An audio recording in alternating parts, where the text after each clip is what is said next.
Hello and happy post-Labor Day Tuesday to you. We hope that the fruits of your Labor Day were tasty. Yeah, I got some sports. And we'll get to it. But right now, delay, distort, distract. The formula for Donald J. Trump. And he's not going to deviate from it. Why would he? It's always worked for him. So I was not surprised at the decision by the judge yesterday with regard to the special master issue. I was a little bit surprised and maybe a little cynical that it was announced on a federal holiday and largely a media holiday as well. Now you may think I'm hyperventilating about this. Quite the contrary. And I don't think Merrick Garland needs to breathe into a paper sack either. This will delay the process. It will not derail it. Now, DOJ is going to appeal. They're probably going to lose that appeal for political reasons. I think the original judge in this case had kind of tipped her hand a couple of weeks ago, so I was not surprised at all. But in the meantime, look at the behavior by Donald Trump. He is now once again openly inciting violence. And notice I said once again.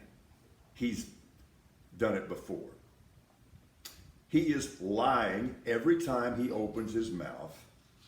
He has groundlessly attacked institutions like the FBI and the Department of Justice. He is, and you start wondering what's going on with the synapses here. He is demanding an immediate redo of the 2020 election. Gee, that's reasonable. And he just got through saying that he had dinner at the White House last week. Folks, that's not White House time. That's Nut House time. Sports, yeah, I watched Clemson last night, and yeah, they won. And they had Georgia Tech overmatched, but color me unimpressed. Clemson's got the same offensive problems they had a year ago. And it's going to be an ongoing problem for them. And they'll do what they do 2 years ago. They'll have a quarterback controversy that's going to get nasty. I am happy for Mitchell. Don't call me Mitch Trubisky. People forget, yeah, he had some rough times with the Bears because that was a rough organization. But there were times when he really played well. I kind of like Mitchell Trubisky. And obviously his teammates with the Steelers now do too because they just elected him as a captain. Anybody that thinks the Steelers don't have a chance in the AFC North, anybody that thinks that is absolutely mistaken. Okay, no doubt, Jason Peters was an all-time great. Notice the verb tense I selected, was. Cowboys, your problem at left tackle is not solved. Okay, it just isn't. And you don't have anything to be cocky about either, Packers, because your left tackle, David Bakhtiari, has played virtually no football in the last 19 months. Look out, Aaron! Zach Wilson had arthroscopic knee surgery on August the 16th. That's like 15 minutes ago. And they're talking about maybe this guy starting in their opener against the Ravens. Man, I don't know about that. I mean, that's impressive, but I don't know if maybe that's the right thing in the long run. And you're going to do that against that defense? I don't know. I don't know why anybody's down on the Saints. The Saints are going to be pretty good. In fact, you heard it here first. The Saints are going to win the NFC South. Did you see UIW quarterback Lindsey Scott Jr. Saturday night? I did.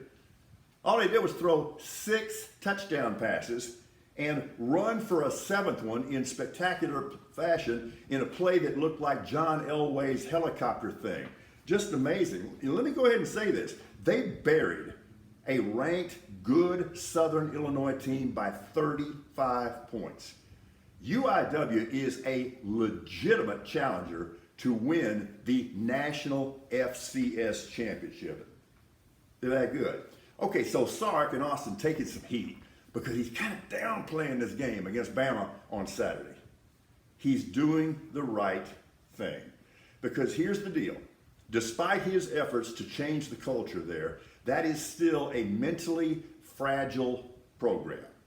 And if he puts all of his eggs in one basket and says, this is plant the flag time, we have to have this, etc., and then they get blown out, as they very well might, he'd never get that team back. Sark is doing the right thing. This is interesting, though, and I know you Longhorn fans were going to point this out to me anyway. All time, Texas is 7-1-1 against Alabama. And that's the best of any school that has played the Tide at least 5 times. So there's got to be something to that. Finally, Margaret Court says Serena doesn't respect her. Am I the only one that just kind of wants to look down in my shoes in embarrassment for Maggie? Come on. Again, hope your Labor Day was a great one. Looking forward to Tuesday. Go visit us at radicallyrational.com. Thank you.